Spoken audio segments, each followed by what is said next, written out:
ప్రభు అయిన యేసుక్రీస్తు నామములో మీ అందరికీ శుభాభివందనాలు తెలియపరుస్తున్నాను.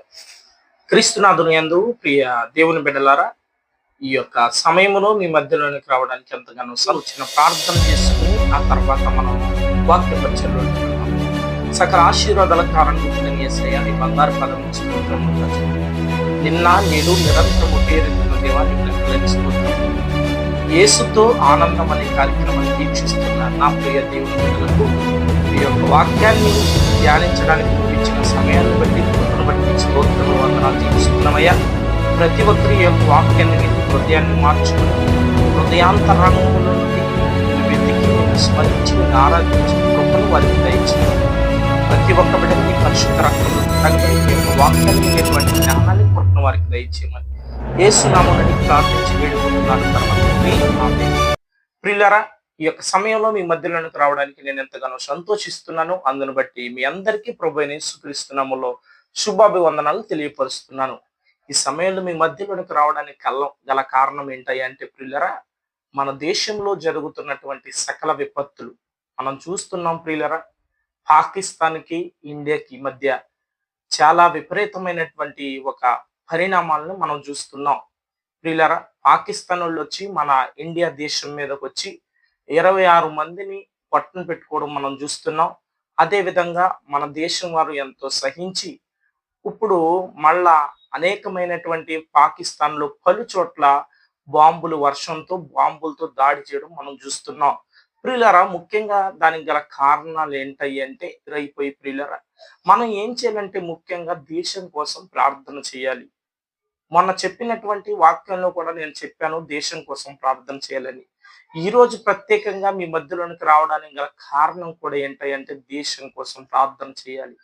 ప్రియులారా, దేశంలో సోల్జర్స్, మిలిటరీ వారు, నేవీ దళం వారు ఎంతో కష్టపడి ప్రాణాలకు ఎదిరించి రొమ్మును చీల్చుకుని దేశాన్ని కాపాడదామని ధైర్యంతో చావు కోసం ఎదురు వెళ్ళినా సరే, చావుకు ఎదురు వెళ్ళి చావు ఎదురొస్తున్నా సరే భయపడకుండా గుండె ధైర్యంతో దేశాన్ని కాపాడాలన్న చిన్న ఉద్దేశంతో ప్రియులరా ఆ యొక్క బార్డర్లో మన కోసం తన ప్రాణాలను దారపోస్తున్నారు ఎంతో మంది సోల్జర్స్. వారి కోసం ప్రార్థన చేయాలి. యుద్ధం అంటే ఆషామాషి కాదు. ఒకవేళ దేశంలో యుద్ధం జరిగితే దేశంలో ఉన్నటువంటి రాష్ట్రాలు అస్తావ్యస్తం అయిపోతాయి. ప్రియులారా, యుద్ధం అంటే ఆషామాషి కాదు. యుద్ధం జరిగితే ప్రతి ఒక్క వస్తువు ధరలు పెరిగిపోతాయి. యుద్ధం అంటే ఆషామాషి కాదు. కొన్ని వేల కోట్లతో 50 సంవత్సరాలు 500 సంవత్సరాలు మనకు వెనక్కి వెళ్ళిపోతాం. ప్రజలందరూ కూడా చాలా మంది మనుషులు చనిపోతారు. భూమి మీద 5 నుంచి 10 కోట్ల మంది జనాభా చనిపోవడం మనం చూస్తాం. అందుకని యుద్ధం జరగకుండా మన దేశాన్ని కాపాడాలని దేవునికి ప్రార్థన చేయాలి. అయ్యా, మా దేశాన్ని కాపాడు, మా దేశాన్ని కాపాడుతున్నటువంటి సోల్జర్లకి ధైర్యాన్ని ప్రసాదించు. ప్రియులారా, మనం వార్తలో చూస్తున్నాం, కుమారుడు ఏపీలో ఉన్నటువంటి కుమారుడు ఒక వ్యక్తి మరణించడం మనం చూస్తున్నాం. ఎంత ఘోరం అండి. తల్లిదండ్రులు హృదయ వేదనతో 2022లో మిలిటరీలో జాయిన్ అయ్యాడంట. 2025లో మరణం తాండవిచ్చేసింది. దేశం కోసం తన ప్రాణాన్ని దారపోసి అమరవీరుడిలాగా చరిత్రలో మిగిలిపోయాడు. ప్రియులారా, మనం కూడా ఏం చేయాలంటే సోల్జర్స్ కోసం ముఖ్యంగా ప్రార్థన చేయాలి. మీ వ్యక్తిగత ప్రార్థనలో, కన్నీటి ప్రార్థనలో, కుటుంబ ప్రార్థనలో, సంఘ ప్రార్థనలో, స్త్రీల కూడికలో, అనేకమైనటువంటి కూడికలు, యవనస్తుల కూడికలో, ప్రార్థనా సమావేశాల్లో ప్రతి ఒక్కరు దేని కోసం ప్రార్థన చేయాలంటే దేశం కోసం ప్రార్థన చేయాలి. మా దేశం మీదకి యుద్ధం రాకుండా కాపాడు యేసయ్యా అని దేవునికి ప్రార్థన చేసి మొరపెట్టేటువంటి బిడ్డల్లాగా ఉండాలి. ప్రియులరా, అందుకని మీ మధ్యలోనికి రావడానికి మరణించాడు. ప్రియులరా, యవ్వన ప్రాయంలో దేనికోసం అంటే దేశం కోసం మరణించాడు. ఏమండి, మనం హ్యాపీగా నిద్రపోతున్నామంటే, సంతోషంగా కన్ను మూసి నిద్రపోయి ఉదయం లేసి హ్యాపీగా మనం పనులు చేసుకుంటున్నామంటే, మనం ప్రతి ఒక్క పని చేస్తున్నామంటే దేశ సరిహద్దుల్లో సోల్జర్స్ ఎండనక రేయనక పగలనక తిండనక ఏమీ లేకుండా కష్టపడి కాపలా కాసి సరిహద్దుల్లో కాపలా కాసి తన ప్రాణాలని లెక్క చేయకుండా రేయం బవళ్ళు కాపలా కాస్తున్నారు. కాబట్టి నువ్వు స్వేచ్ఛగా నిద్రపోతున్నావు బిడ్డ. వాళ్ళ కోసం ప్రార్థన చెయ్యి. నేను ఈ కార్యక్రమం చేయడానికి కూడా గల కారణం ఏంటయ్యి అంటే మన దేశాన్ని పరిపాలిస్తున్నటువంటి నాయకుల కోసం ప్రార్థన చేయాలి. సోల్జర్స్ కోసం ప్రార్థన చేయాలి. ఉగ్రవాదులు మన దేశం మీదకి రాకుండా, మంచి మనుషులను చంపకుండా, ఉగ్రత నుండి ఉగ్రవాదుల నుండి కాపాడు దేవా అని దేవునికి ప్రార్థన చేయాలి బిడ్డ. అందుకోసం మీ మధ్యలోనికి వస్తున్న ప్రియులారా, అందుకోసమే ఈ వీడియో పెట్టి మీకోసం ప్రార్థన చేయమని ప్రాధేయపడి అడగడానికి గల కారణం ఇదే. దేశం కోసం ప్రార్థన చేయి భారతదేశం. అందుకని ఒక పాట ఉంది, నా ప్రియ దేశం నా భారతదేశం బైబిల్లో రాయబడిన ధన్యమైన దేశం. ఈ దేశంలో ఏముంటది అంటే ప్రేమ ఉంటది, ఆప్యాయత ఉంటది, అనురాగం ఉంటది. ఎదుటి వాడిని ఎలా పలకరించాలో మనస్తత్వం కలిగి ఉంటారు భారతదేశ ప్రజలందరూ. ఎదుటి వాడిని ఎలా ప్రేమించాలి, ఎదుటి వాడిని ఎలా గౌరవించాలి, ఎదుటి వాడితో ఎలా స్నేహం చేయాలి, ఎదుటి వాడితో ఎలా కలిసిమెలిసి నడవాలని మన దేశంలో ఉన్న ప్రతి ఒక్క పౌరుడికి అలాంటి ఆత్మవిశ్వాసం ఉంటుంది. ఎందుకంటే మనం పుట్టింది భారతదేశంలో కాబట్టి.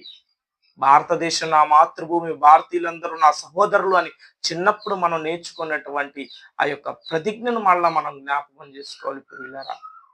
మన దేశాన్ని పరిపాలిస్తున్నటువంటి నాయకుల కోసం, మన ప్రధానమంత్రుల కోసం మన ప్రార్థన చేయాలి. వాళ్ళకి మంచి జ్ఞానాన్ని ప్రసాదించయ్యా, మంచి బలాన్ని ప్రసాదించయ్యా. వాళ్ళ మీదకి ఎటువంటి విపత్తులు జరగకుండా మన నాయకుల్ని కాపాడు యేసయ్యా అని ప్రార్థన చేయాలి బిడ్డ. ఈ సమయంలో మీకు అదే వ్యక్తిగతంగా చెప్తున్నాను, ప్రతి ఒక్కరికి చెప్తున్నటువంటి మాట, దేశం కోసం కలిసి ప్రార్థన చేద్దాం. దేనికోసం అండి? దేశం కోసం కలిసి ప్రార్థన చేద్దాం. ప్రార్థన చేసే పౌరులు ఉన్నారు కాబట్టి, ప్రార్థన చేసే వీరులు ఉన్నారు కాబట్టి, ప్రార్థన చేసే దైవ సేవకులు ఉన్నారు కాబట్టి, ప్రార్థన చేసి రోషం కలిగి బ్రతికే క్రైస్తవులు ఉన్నారు కాబట్టి మన దేశంలో హ్యాపీగా సంతోషంగా బ్రతకగలుగుతున్నాం. నీ ప్రార్థన దేవుడు వింటాడు. అన్న ప్రార్థన చేయగా దేవుడు విన్నాడు కదా. సింహాల గృహంలో దానియేలు ప్రార్థన చేయగా దేవుడు విన్నాడు కదా. ఏమండి, కన్నీటితో ప్రార్థన చేసినటువంటి ప్రార్థన ఒక రోగిని స్వస్థపరచని చెప్పిన విధంగా నువ్వు ఎప్పుడైతే మొర పెడతావో దేవుడు నీ ప్రార్థన విని తప్పక జవాబు దయచేస్తాడు. ఎలాంటిదైనా తారుమారు చేసేటువంటి శక్తి నా దేవునికి మాత్రమే ఉంది. చావుని జయించగలిగినటువంటి దేవుడు ఎవరయ్యా అంటే నజరుడైనటువంటి యేసుక్రీస్తు ప్రభువారు. మరణాన్ని గెలిచి మూడవ నాడు మృత్యుంజయుడై మరణానికి సవాల్ విసిరాడు. మరణమా నీ విజయం ఎక్కడా, మరణమా నీ ముళ్ళు ఎక్కడని సవాల్ విసిరింది ఎవరయ్యా అంటే దేవుడే. ఒక మాట చెప్పాడు ప్రభువారు, నాలో ఏదన్నా పాపం, మీలో ఎవడైనా పాపం చేయకుండా ఉన్న ఎడల మొట్టమొదటి రాయి మీదకేనని సవాల్ విసిరినటువంటి దేవుడు ఎవరయ్యా అంటే నజరేయుడు అనేటువంటి యేసుక్రీస్తు ప్రభువారు. ఎందుకంటే ఆయనలో పాపం లేదు కాబట్టి. మానవాల్ని రక్షించడం కోసం ప్రభు వారు వచ్చారు కాబట్టి, మనిషి పాపంలో పడిపోకుండా రక్షించబడాలంటే పాపం ఎరుగినటువంటి వ్యక్తి భూమి మీదకి రావాలి కాబట్టి, మరణించి మూడవ నాడు మృత్యుంజయుడు తిరిగి లేచి మరణాన్ని జయించగలిగినటువంటి వీరుడు ధీరుడు ఎవరయ్యా అంటే నజరేయుడు అన్నటువంటి యేసుక్రీస్తు ప్రభు వారు మాత్రమే. ఆయనకు ప్రార్థన చేయి, నీ దేశం రక్షించబడుతుంది. ఆయనకు ప్రార్థన చేయి, నీ కుటుంబం రక్షించబడుతుంది. ఆయనకు ప్రార్థన చేయి, నీ బిడ్డలు మారుతారు. ఆయనకు ప్రార్థన చేయి, నీ కుటుంబం మారుతుంది. ఆయనకు ప్రార్థన చేయి, నీ పరిస్థితులు మారుతాయి. ఆయనకు ప్రార్థన చేయి, నీ అప్పుల బాధలు అన్ని సమస్యలన్నీ కొట్టివేయబడతాయి. అందుకని ఆయనకు ప్రార్థన చేయి. ఓ ప్రజలారా, దేశం కోసం, ప్రజల కోసం ప్రార్థన చేయండి. నీ వ్యక్తిగత ప్రార్థనలో ప్రతి ఒక్క విషయంలో దేవునికి ప్రార్థన చేయండి. ముగింపు ప్రార్థన చేసుకుందాం. ప్రతి ఒక్కరు కళ్ళు మూసుకొని ప్రార్థన లేకెళ్ళదు.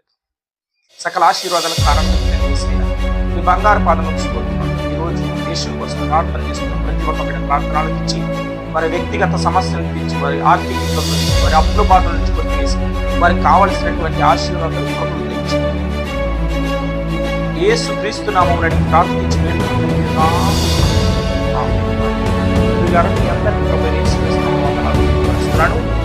ఈ యొక్క యేసుతో ఆనందమైన కార్యక్రమాన్ని తెలియపరచడం ద్వారా ఈ యొక్క వాక్య పరిచయం అనేక మంది పెడుతున్నటువంటి ప్రతి ఒక్కరు లైక్ చేసి అందరికి వందనాలు. God bless you all.